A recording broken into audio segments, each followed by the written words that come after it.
Good morning, students. Today in this video, we will study our fourth chapter, Elastic Strings, from the book Dynamics of Jeevan San's Publications. In this chapter, we will study motion of a particle attached to an elastic string. First of all, I will start with Hooke's law. The extension in the string is directly proportional to the product of the tension and the natural length of the string and inversely proportional to the area of the cross section of the string. क्या है ये result? मान लीजिए आपने मान लिया x L T और ए notation हम यूज कर रहे हैं. एक्स है extension in the string, L है उसकी नेचुरल लेंथ, टी टेंशन और capital A area of cross section. तो इस रिजल्ट से जो आपकी एक्सटेंशन है यानी कि एक्स डायरेक्टली प्रोपोर्शनल किस किस के है? प्रोडक्ट ऑफ टेंशन और नेचुरल लेंथ यानी कि एल और टी, और इनवर्सली प्रोपोर्शनल है area of cross section of the string जो कि हमने मान लिया ए. इनवर्सली प्रोपोर्शनल है तो वो फॉर्म में आ जाएगा. इससे आपके कैपिटल टी की वैल्यू जो आ गई वो आ गई lambda A x by L, where lambda is constant depending on the material of the elastic string, known as Young's modulus of elasticity. In the unit area of cross section आप a की value क्या ले लेते हैं? 1. तो आप अगर यहाँ a को 1 पुट कर दें तो ये आपका रिजल्ट आ जाएगा. इस रिजल्ट को ही ये जो मैंने बॉक्स में हाईलाइट किया है ये क्या कहलाएगा? आपका हुक्स लॉ, और लैम्डा कहलाएगा मॉडुलस ऑफ इलास्टिसिटी. ये आपका कंप्लीट चैप्टर मेनली इसी फॉर्मूले पर बेस्ड है. यहाँ T tension in the string, x है आपकी एक्सटेंशन और एल है आपकी नेचुरल लेंथ, और लैम्डा है आपका young's modulus of elasticity. In particular if x is equal to L, मतलब कि जितनी नेचुरल लेंथ थी उतनी ही आपने आगे फर्दर एक्सटेंशन की है, तो एल और एक्स सेम हो जाएंगे, तो उस केस में टी किसके इक्वल हो जाएगी? लैम्डा के. हेंस यहाँ से आपका एक शॉर्ट क्वेश्चन बन जाता है कि modulus of elasticity is equal to the force which will stretch then the string to twice its natural length. कि जब आपका मॉडुलस ऑफ इलास्टिसिटी इक्वल होगा फोर्स के जो उसे स्ट्रेच कर रहा है, तब आपका स्ट्रिंग अपनी नेचुरल लेंथ से डबल स्ट्रेच होगा, तभी तो एक्सटेंशन उसी की नेचुरल लेंथ के इक्वल आएगी. नेक्स्ट ये आपका 6th चैप्टर से एक रिजल्ट है जिसको भी हम यहाँ मेंशन कर रहे हैं क्योंकि जो आपका नेक्स्ट आर्टिकल है वो इस रिजल्ट पर बेस्ड है. Work done by a variable force. क्या है ये case? When the displacement of the point of application is along the line of action of the variable force. कि कौन सा केस में हम वर्क डन को कंसीडर कर रहे हैं? कि जो डिस्प्लेसमेंट हो रहा है पॉइंट का is along the line of action of the variable force. क्या मतलब है इसका? मान लीजिए ओ ए बी एक स्ट्रेट लाइन है on which the point of application moves. की ओ ए बी पर आपका पॉइंट ऑफ एप्लीकेशन मूव कर रहा है. एट एनी टाइम टी हमने पी मान ली पोजीशन ऑफ द पार्टिकल, और हमने मान लिया कि O से P तक का जो डिस्टेंस है वो क्या है? S. Let the force acting at that point be F. हमने जो इस पे फोर्स एक्ट कर रहा था वो क्या मान लिया? F. अब हम मान रहे हैं कि पॉइंट जो है P से स्लाइटली और डिस्प्लेस होके पॉइंट आ गया Q पे, और P और Q के बीच का जो डिस्टेंस है वो कितना है? Delta S. We assume that F remains constant for a small displacement from P to Q. कि आपका ये जो P से Q का डिस्प्लेसमेंट इतना स्मॉल है कि दोनों के बीच में, यहाँ तो हमने सिर्फ शो करने के लिए इस पॉइंट को इससे इतना दूर लिखा है, एक्चुअल में हम मान रहे हैं कि दोनों पॉइंट्स के बीच का जो डिफरेंस है वो बिल्कुल नेग्लेजिबल है, इसलिए जो फोर्स पॉइंट P पर है वही फोर्स पॉइंट Q पर है. Therefore, the small amount of work done by the force F in displacing the particle from P to Q, P से Q तक डिस्प्लेसमेंट में जो आपका ये फोर्स F जो वर्क डन करेगा उसे निकालने का फॉर्मूला है delta W is equal to F force into displacement. तो टोटल वर्क डन, ये तो भी हमने P से Q पोजीशन का लिया, एक्चुअल हमें वर्क डन निकालना था A से B पॉइंट तक का, जहां पर OA आपका है स्मॉल a और OB है आपका स्मॉल b। तो उसका फॉर्मूला हो जाएगा, देखिए इस पॉइंट से इस पॉइंट तक जाना था तो इसका जो फिक्स पॉइंट से डिस्टेंस था A टू B, और ये जो आपका F था इसका with respect to F integration. यही फॉर्मूला अब हम वर्क डन निकालने के लिए अपने नेक्स्ट आर्टिकल में यूज करेंगे। आ जाइए अपने फोर्थ चैप्टर पे ही। Prove that work done against the tension in stretching a light elastic string is equal to the product of किस किस का product, extension and the mean of initial and final tension. अब क्या कह रहा है, आपके पास एक लाइट इलास्टिक स्ट्रिंग है जिसे आपने स्ट्रेच करना है। Prove that the work done against the tension in stretching a light elastic string, ठीक है, वो वर्क डन किसके इक्वल होगा, प्रोडक्ट किसका, एक्सटेंशन का और mean of initial and final tension का। अब देखिए मैं डायग्राम से शो कर रही हूँ चीजें। आपका O से A तक ये वैल्यू है स्मॉल a और ये है आपकी natural length of the string. इस O पॉइंट को आपने फिक्स्ड कर दिया है, ठीक है। अब ये थी आपकी natural length. Let the string be stretched that B and C be to such position of the free end A of the string during extension की। देखिए ये नेचुरल लेंथ थी यहाँ तक, आपने इस स्ट्रिंग को यूं खींचा है और खींचने के बाद जब छोड़ा तो एक पोजीशन C मान ली और हमने एक पोजीशन B मान ली। ये जो पोजीशन B है इसका डिस्टेंस O पॉइंट से हमने सपोज कर लिया B, और ये जो पोजीशन C है इसका डिस्टेंस हमने O पॉइंट से सपोज कर लिया, ठीक है, बिल्कुल जैसे हमने लास्ट आर्टिकल में किया। अब मैं आपको कहूं कि B और C पॉइंट पर टेंशन निकालिए तो फॉर्मूला क्या होता है टेंशन निकालने का, lambda into extension by natural length. अब जरा B पॉइंट पर देखिए, O से B तक का डिस्टेंस है B, O से A नेचुरल लेंथ है A, तो ये AB जो डिस्टेंस है ये आपकी एक्सटेंशन कहलाएगी। क्या वैल्यू हो जाएगी इसकी, B माइनस A। फिर जब आप C पॉइंट पर टेंशन निकालेंगे तो जरा देखिए A से C तक का जो डिस्टेंस है वो क्या कहलाएगी, आपकी एक्सटेंशन। तो O से C है आपका स्मॉल c, O से E है स्मॉल a, तो ये एक्सटेंशन हो जाएगी C माइनस A। आपको यहाँ पर एक तो बात हो रही थी टेंशन की, प्रोडक्ट ऑफ एक्सटेंशन की और वर्क डन की। अब हम बात कर लेते हैं, टेंशन तो ये हमने निकाल ली, आगे जैसे भी हमें इसकी रिक्वायरमेंट होगी हम यूज कर लेंगे। अब मुझे काम करना है, वर्क डन निकालना है जब इस स्ट्रिंग को B से C पॉइंट तक स्ट्रेच किया गया। तो अगर मैं ऊपर जो डेफिनेशन की थी, देखिए जो A पोजीशन थी वो अब उस आर्टिकल में हो गई पॉइंट B की और ये पॉइंट C की। O से B का डिस्टेंस आपका है स्मॉल b, O से C का डिस्टेंस है आपका स्मॉल c। तो अकॉर्डिंग टू दिस रिजल्ट आपको फॉर्मूला यूज करना पड़ेगा B2C F इंटू D, ठीक है। तो देखिए अब हम अपने क्वेश्चन पे आ जाते हैं। अब मैंने क्या करा, जैसे ही इसको स्ट्रेच कर लिया, देखिए यहाँ तक का ये आपका था, मैं देखिए दूसरा कलर यूज कर रही हूँ मार्कर का इसीलिए, देखिए यहाँ तक ये आपकी नेचुरल लेंथ थी। स्ट्रिंग को आपने ऐसे पकड़कर खींच के छोड़ दिया।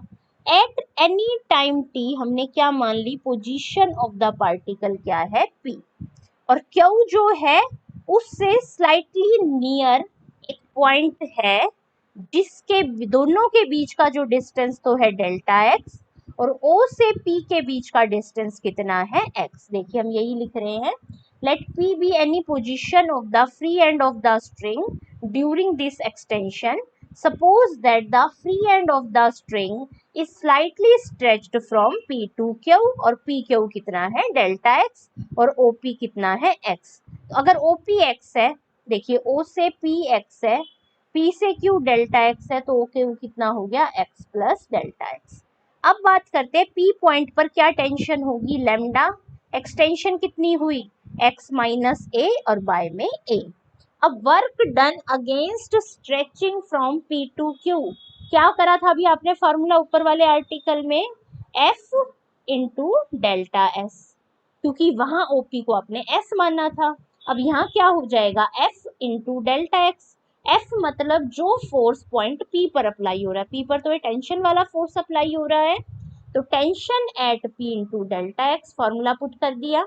अब एक्चुअल में आपको वर्क डन अगेंस्ट निकालना है फ्रॉम B टू C, तो इसका आपने इंटीग्रेशन करना है फ्रॉम B टू C और dx। बिल्कुल simple formula.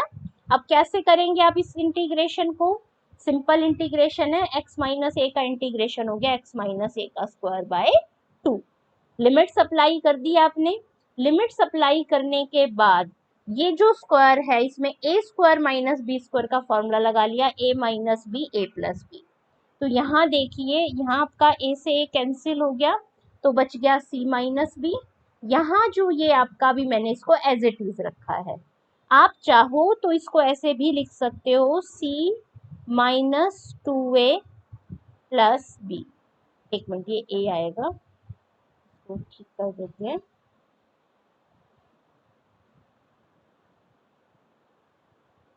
To A plus B. ठीक है। अब एक्चुअल में आपने जो लेफ्ट हैंड साइड थी स्टेटमेंट की वर्क डन निकाल लिया है, उसे प्रोडक्ट ऑफ एक्सटेंशन और mean of initial final tension prove करना है। आप चाहो तो इस पार्ट को जैसे इसने सिंप्लीफाई किया है वैसे सिंप्लीफाई कर दो, नहीं तो आप इस स्टेप को यहीं पर खत्म करो और इसकी वैल्यू क्या प्रूव कर दो, आ गई है लेफ्ट साइड की, lambda by 2a C minus B और C minus 2a plus B. ठीक है। अब हम अपनी राइट हैंड साइड कैलकुलेट करते हैं। अब जरा देखिए, ये जो दोनों टेंशंस हैं, अगर मैं इनका मीन निकालूं, मीन निकालने का मतलब क्या है, दोनों को ऐड करके 2 से डिवाइड करूं, मैं एक बार यही निकाल लेती हूँ मीन। तो जरा देखिए, लैम्डा बाय ए तो आपका कॉमन आ जाएगा, अंदर क्या बच जाएगा, बी माइनस ए प्लस सी माइनस ए वाई में 2। तो ये वाली वैल्यू आपकी सिंप्लीफाई होने के बाद आ जाएगी लैम्डा इंटू बी प्लस सी माइनस 2a बाय 2 इंटू ए। ठीक है। अब अकॉर्डिंग टू फार्मूला आपको ये मीन किससे मल्टीप्लाई करना था, प्रोडक्ट किसका करना है, एक्सटेंशन का। अब इन दोनों पोजीशंस के बीच में एक्सटेंशन कितनी आएगी आपकी, तो इस चीज को ध्यान से देखिए, O से C तक का जो डिस्टेंस है वो है C और O से B तक का जो डिस्टेंस है वो है B। तो एक्सटेंशन कितनी हो गई आपकी, C माइनस बी। तो आपको इस वैल्यू को जब आप C माइनस बी से मल्टीप्लाई कर देंगे तो आपकी राइट हैंड साइड आ जाएगी। तो आप राइट हैंड साइड लिखकर ये पूरा सॉल्व करके दिखाएंगे, एक्सटेंशन ये है, मीन ऑफ टेंशन ये है, और आप चेक कीजिए यही वैल्यू आपकी राइट हैंड साइड की आ रही है। लेफ्ट हैंड साइड को राइट हैंड साइड के इक्वल लिखेंगे, आपका ये आर्टिकल कंप्लीट हो जाएगा। यहाँ पर इसने क्या किया हुआ है, यहाँ इसने इस वाली टर्म को, ये वाली टर्म आप यूँ समझिए कि ये वाली टर्म आ गई है, इसको उस फॉर्म में टेंशन के मीन की फॉर्म में कन्वर्ट करा है। तो देखिए, पहले इसने लैम्डा बाय ए को अंदर लिया, ये फर्स्ट टर्म बन गई टेंशन एट सी, ये बन गई टेंशन एट बी, इस 2 को अंदर ले गए तो अब ये शो हो रहा है कि दोनों टेंशन का मीन है, ये एक्सटेंशन है। तो इस तरह से भी आपका ये रिजल्ट प्रूव हो जाता है। फर्स्ट आर्टिकल इसके साथ ही आपका कंप्लीट। अब हम आ जाते हैं अपने सेकेंड आर्टिकल पे।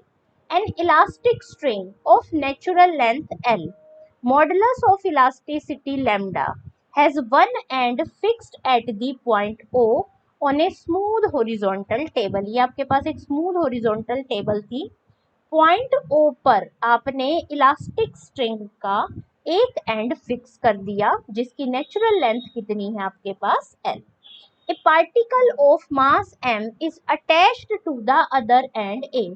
ए पॉइंट पर आपने मास m का एक पार्टिकल अटैच कर दिया, फिर इस इलास्टिक स्ट्रिंग को ए पोजीशन तक पुल किया, और पुल करने के बाद ये जो डिस्टेंस है ए और बी के बीच में ये है स्मॉल ए, और फिर इस इलास्टिक स्ट्रिंग को छोड़ दिया।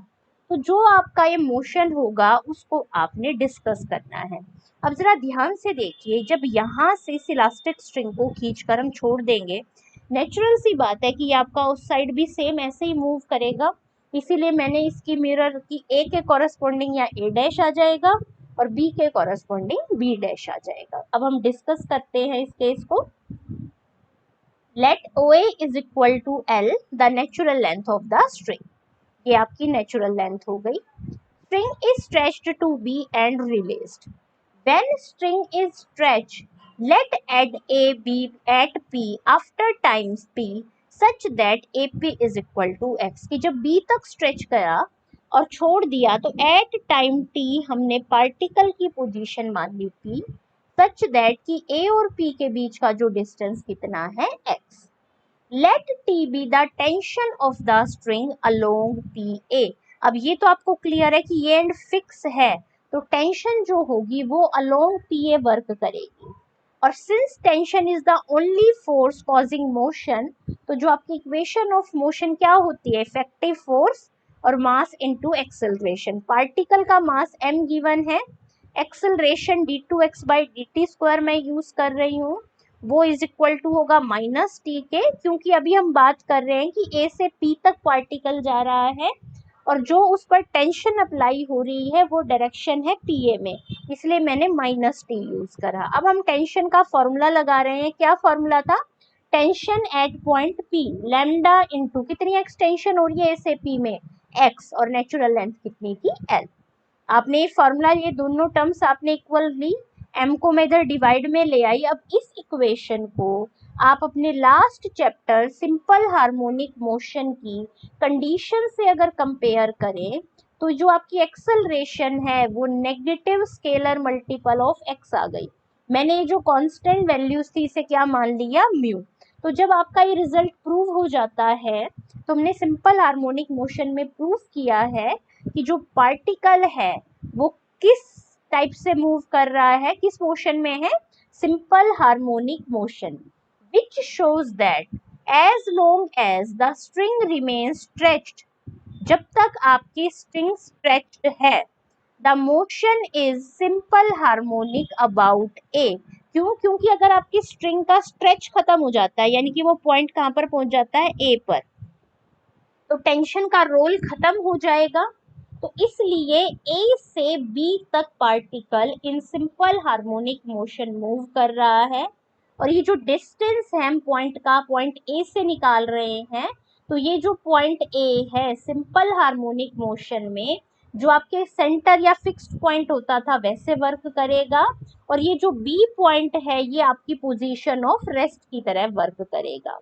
अब जो आपका ए और बी का बीच का डिस्टेंस है, ए और बी के बीच का डिस्टेंस है, ये आपको स्मॉल ए गिवन है, और उस आर्टिकल में आपने किया है सिंपल हार्मोनिक मोशन के चैप्टर में कि सेंटर और रेस्ट की पोजीशन के बीच का डिस्टेंस क्या कहलाता है, amplitude of simple harmonic motion. अब आपको निकालनी है वेलोसिटी। तो आपको याद होगा मैंने सिंपल हार्मोनिक मोशन के आर्टिकल में भी जब राइट हैंड साइड पर सिंपल एक्स का फंक्शन था तो इस फॉर्मूले से इंटीग्रेशन पॉसिबल नहीं था, मैंने ये फार्मूला वहां भी यूज किया था। अब इंटीग्रेटिंग बोथ साइड, तो मैं dx को उस साइड ले आऊं, v इंटू डी का इंटीग्रेशन हो गया v स्क्वायर बाय 2, ये आपका constant part as it is, x का इंटीग्रेशन x स्क्वायर बाय 2 और प्लस में c। अब निकालना है मुझे कांस्टेंट ऑफ इंटीग्रेशन, तो आपका b पॉइंट जो है उस पर x की वैल्यू, जब पॉइंट x जो है ये P पॉइंट B पर पहुंच जाएगा तो x की वैल्यू किसके इक्वल हो जाएगी, AB के डिस्टेंस के, जो कि है आपका स्मॉल a, और V 0 हो जाएगा क्योंकि ये पोजीशन ऑफ रेस्ट होता है। तो इस इक्वेशन में V की जगह 0 और x की जगह ये पुट करा, C की वैल्यू आ गई, ये C की वैल्यू दोबारा इक्वेशन 2 में पुट करी, आपके पास वेलोसिटी का ये फॉर्मूला आ गया, जिसे सिंप्लीफाई मैंने कर दिया तो मेरी वैल्यू बन गई ये, ठीक है। When the particle reaches at A, then x becomes 0. x क्यों 0 हो जाएगा? आप x क्या कह रहे हैं? पॉइंट A से पॉइंट किसी भी पॉइंट का डिफरेंस। अगर ये पॉइंट P भी A पर ही आ गया तो ये दोनों के बीच का डिफरेंस 0, यानी कि जो आप वैल्यू x ले रहे हो एक्सटेंशन वो 0 हो जाएगी। तो इस फॉर्मूले में जैसे ही मैं x को 0 पुट करूं वेलोसिटी आ जाएगी ये, और आपकी वैल्यू बन गई ये। Is maximum velocity of the particle at A along AO। ये आपको याद होगा, सिंपल हार्मोनिक मोशन के आर्टिकल में भी हमने डिस्कस किया है कि सिंपल हार्मोनिक मोशन में जो फिक्स्ड पॉइंट होता है वहां पर आपकी वेलोसिटी क्या होती है? Maximum. The particle moves under simple harmonic motion from B to A. On crossing A, the string becomes slack. Therefore, no tension acts on the particle and it moves from A to A dash. जहाँ पर जितना OA है उतना ही OA dash है with uniform velocity given by equation number 3। अब देखिए आप इसको फिगर से, आपका पार्टिकल A पॉइंट से लेकर B पॉइंट तक सिंपल हार्मोनिक मोशन के अकॉर्डिंग मूव करेगा, क्योंकि इस पोर्शन में आपका टेंशन का रोल प्ले हो रहा है। जैसे ही पॉइंट A पर पहुंचा आपकी स्ट्रिंग स्लैक होना शुरू हो जाएगी, क्योंकि ये आपकी नेचुरल लेंथ है इसलिए टेंशन वर्क नहीं करेगी। तो जितनी आपकी नेचुरल लेंथ है उतना ही नेचुरल लेंथ इस साइड भी, क्योंकि O से उधर भी जाएगा आपका पार्टिकल। तो A से लेकर A डैश तक आपकी टेंशन वर्क नहीं कर रही, तो आपका यूनिफॉर्म वेलोसिटी से जो वेलोसिटी पॉइंट ए पर थी वही वेलोसिटी थ्रू आउट रहेगी ए डैश तक, और आपका यहाँ पर कोई सिंपल हार्मोनिक मोशन एग्जीक्यूट नहीं होगा। इसके बाद ए डैश से बी डैश, ये फिर आपका स्मॉल ए ही है, और ए डैश से बी डैश फिर आपकी टेंशन का रोल प्ले होगा, और फिर से सिंपल हार्मोनिक मोशन में आपकी मूवमेंट स्टार्ट हो जाएगी, और यही प्रोसेस बार बार चलती रहेगी। इसी को मैंने आगे एक्सप्लेन करा है। ये यहाँ तो ये हो गया कि बी से ए में सिंपल हार्मोनिक मोशन, ए से ए में नो टेंशन, इसलिए यूनिफॉर्म वेलोसिटी।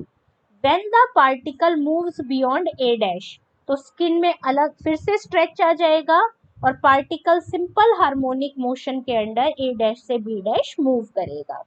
ए डैश से बी डैश का डिस्टेंस ए बी के डिस्टेंस के इक्वल है, जो कि है स्मॉल ए। एट बी डैश फिर पार्टिकल रेस्ट की पोजीशन में आ जाएगा और begins to move back similarly to the point B. तो आपकी बी और बी डैश के बीच में बार बार मोशन होता रहेगा। तो मोशन कहाँ से कहाँ तक सिंपल हार्मोनिक है? बी से ए, फिर ए डैश से बी डैश, बी डैश से ए और ए डैश टू बी, जो आपका क्या है? सिंपल हार्मोनिक मोशन है। यहाँ आएगा बी डैश से ए डैश और A to B simple harmonic motion है। अब मुझे निकालना है time from A to A dash. अब ए से ए डैश का जो डिस्टेंस है वो पार्टिकल कांस्टेंट वेलोसिटी के साथ चल रहा है। ए से ए डैश का टोटल डिस्टेंस कितना हो जाएगा? देखिए, ओ से ए भी एल है, ओ से ए डैश भी एल है, तो टोटल डिस्टेंस कितना हो गया? 2l, और यूनिफॉर्म वेलोसिटी है ये। तो टाइम निकालने का यही फॉर्मूला होता है, और डिवाइड करके ये आपका टाइम आ गया ए से ए डैश का। अब एक बात देखिए, टाइम फ्रॉम बी टू ए 1/4 होगा आपके टाइम पीरियड से। क्यों? क्योंकि आपको याद हो, मैं देखिए सिंपल हार्मोनिक मोशन के अंडर ही जो पोर्शन है सिंपल बस वो बना रही हूँ। ये है आपका ए, ये है आपका बी, ये है ए डैश और ये है बी डैश। ठीक है, ए से बी, बी से ए, फिर ए डैश से बी डैश, बी डैश से ए डैश, यानी कि 4 पोर्शन में जो टाइम बनता है टोटल एक राउंड करने में उतना टाइम पीरियड लगता है। तो अगर मुझे सिंपल एक हिस्से का टाइम निकालना है ए से बी या बी से ए, तो वो पूरे टाइम पीरियड का क्या हो जाएगा? 1/4। क्योंकि जब आपने सिंपल हार्मोनिक मोशन पढ़ा था, इसे आप ए बोलते थे, ये ए होता था और ये ए डैश होता था। ठीक है, ओ से ए जाओ, फिर ए से ओ आओ, फिर ओ से ए डैश और रिवर्स। ये चारों पोर्शन में जो टाइम लगता था आप उसे वहां टाइम पीरियड बोलते थे। तो वही प्रोसेस यहाँ हो रही है कि ए से बी जाए, बी से ए आए, फिर ए डैश से बी डैश, बी डैश से ए डैश, ये चारों पोजीशन में जो टाइम लगेगा वो आपका है एक्चुअल में टाइम पीरियड 2 पाई/√μ, और उसका 1/4 कर दूं तो एक पोर्शन का टाइम आ जाएगा v2a। √μ की आपके पास वैल्यू है ही, आपके पास कहाँ है म्यू, आपके पास ये रहा आपके पास म्यू, ये वाला म्यू मैंने यहाँ पुट कर दिया, टाइम फ्रॉम आ गया b2a। अब एक बात देखिए, आपके पास ए से ए डैश का टाइम आ गया, ए से ए डैश का टाइम आ गया, बी से ए का टाइम आ गया। अब अगर मुझे time from B to B dash निकालना है तो मैं क्या करूं, डबल कर दूं, time from B to B dash का डबल निकालना है, तभी तो टोटल टाइम आएगा ना मोशन का। टोटल टाइम क्या होगा, बी टू बी डैश और बी डैश टू बी, तो मैं एक साइड का निकाल लूं, उसे 2 से मल्टीप्लाई कर दूं। अब बी टू बी डैश में मुझे क्या चाहिए, time from B to A, time from A to A dash, time from A dash to B dash. ठीक है, जो टाइम ए टू बी में लगेगा वही time A dash to B dash में लगेगा। तो ए टू ए डैश का टाइम पीरियड आपके पास ये आ चुका है, इसमें time from B to A को डबल करके ऐड करके सिंप्लीफाई कर दीजिए, आपका रिक्वायर्ड आंसर आ जाए। नेक्स्ट जो आर्टिकल है वो काफी सिमिलर है इसी आर्टिकल से, बस ओनली जो आपकी स्ट्रिंग है अभी आपने हॉरिजॉन्टल टेबल पर रखी थी, अब हम वर्टिकली इलास्टिक स्ट्रिंग यूज कर रहे हैं। A particle of mass m hangs in equilibrium from a fixed point O by an elastic string of natural length L and modulus of elasticity lambda. The extension produced in the string कितनी है, small e. The mass is then further pulled from a further length a जो कि e से small है and then let go, discuss the motion. देखिए ये आपकी position है, ये है आपका पॉइंट O जो कि फिक्स है, O से A तक स्ट्रिंग की है नेचुरल लेंथ, और E उसमें जो है एक्सटेंशन है जो कि पॉइंट कितने तक है, B तक। हम साथ साथ रीड भी कर रहे हैं, let OA is equal to L be natural length of the string, AB is equal to EB the extended length when a mass M hangs in equilibrium, B with the position of static equilibrium, और T not हमने मान ली tension eight point B। तो tension का formula क्या हो जाएगा, मास into acceleration, क्योंकि vertically hang कर रहा है तो एक्सेलरेशन आपकी G ही वर्क करेगी, और टेंशन हो जाएगी lambda extension E by L। Solve कर कर आपके पास लैम्डा की वैल्यू आ गई। अब क्या कहता है, मास को फर्दर एक पॉइंट C तक पुल किया गया। देखिए B पहले A से E तक किया था, B तक, अब C तक करा कि B और C के बीच का डिस्टेंस है A, और ये A इस E से स्मॉल है, और देन रिलीज कर दिया गया। रिलीज करने का मतलब क्या कि देखिए आपकी ये नेचुरल लेंथ थी, पहले मैंने इसे B तक पुल किया, ये आपकी स्टेट ऑफ इक्विलिब्रियम है, फिर मैंने इसे C तक स्ट्रेच करा और छोड़ दिया, ये वापस ऊपर जाएगा, और मैंने मान लिया कि at any time T particle की पोजीशन क्या है P, और B और P के बीच का डिस्टेंस कितना है x। अब मैं मान लेती हूँ कि एट पॉइंट T जो आपकी टेंशन है वो क्या है T, और इक्वेशन ऑफ मोशन अगर मैं लिखूं तो अब ये आपका कौन सा फॉर्मूला लग जाएगा, डाउनवर्ड मोशन का। तो mass into acceleration is equal to mg minus T, क्योंकि एक्चुअल में आप इसको ऐसे भी समझ सकते हो कि ये तो हो गया मास इनटू एक्सेलरेशन। अब दो फोर्स हैं जो यहाँ पार्टिकल पर वर्क कर रहे हैं, एक तो mg वेट है जो डाउनवर्ड वर्क कर रहा है, और पार्टिकल भी आपका डाउनवर्ड ही मूव कर रहा था, लेकिन टेंशन जो है वो आपकी अपोजिट डायरेक्शन में वर्क कर रही है, तो इसलिए इफेक्टिव फोर्स जो होगा वो होगा mg माइनस टी। ठीक है, अब यहाँ पर T की जो फॉर्मूला होगा, मुझे एट पॉइंट P टेंशन निकालनी है, तो A से P तक एक्सटेंशन कितनी हो गई, E प्लस एक्स, और बाय में नेचुरल लेंथ L।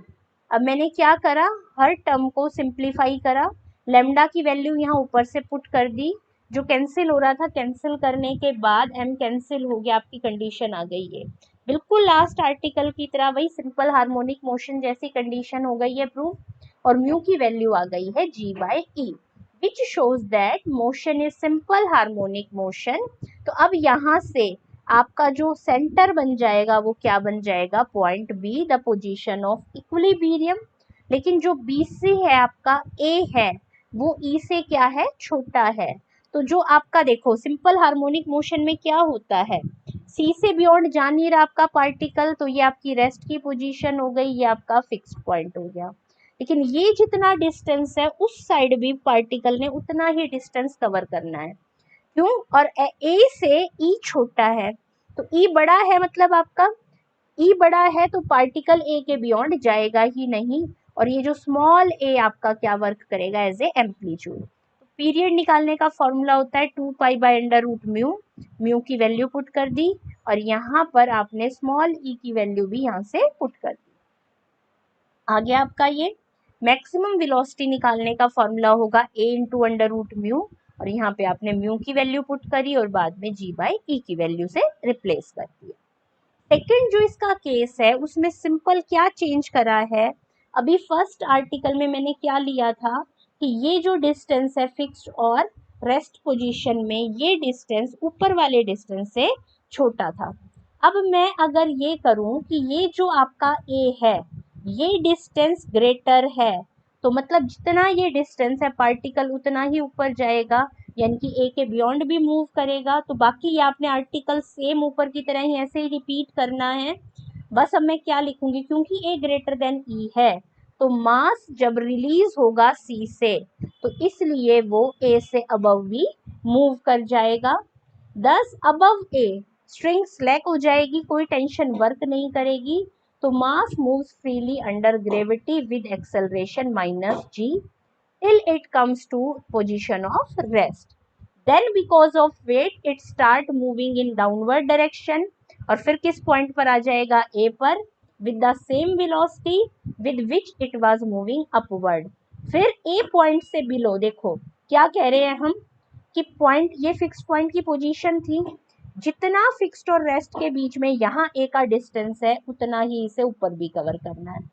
अब क्योंकि ये जो रेस्ट की पोजीशन है यहाँ ए से अबव बनेगी, तो ए तक तो टेंशन वर्क कर रही थी, ए के बाद क्योंकि स्ट्रिंग स्लैक होनी शुरू हो जाएगी तो टेंशन का रोल खत्म, और ये -g के प्रेशर के अंडर फ्रीली उस पॉइंट तक मूव करेगा। मैं मान लो वो पॉइंट है C'। फिर जब वापस आएगा तो C' से A तक आपकी कांस्टेंट वेलोसिटी रहेगी, और फिर A के बाद आपकी टेंशन का रोल प्ले होगा और वो उसी के अकॉर्डिंग मूव करेगा। यही पॉइंट इसने यहाँ एक्सप्लेन करा है। Below A because of tension in the string again moves with simple harmonic motion. आपका जो मोशन है वो C2A सिंपल हार्मोनिक मोशन है, A से upward free under gravity motion है till the position of rest, same from back to A and again A to C आपका motion क्या है, simple harmonic motion. Thank you.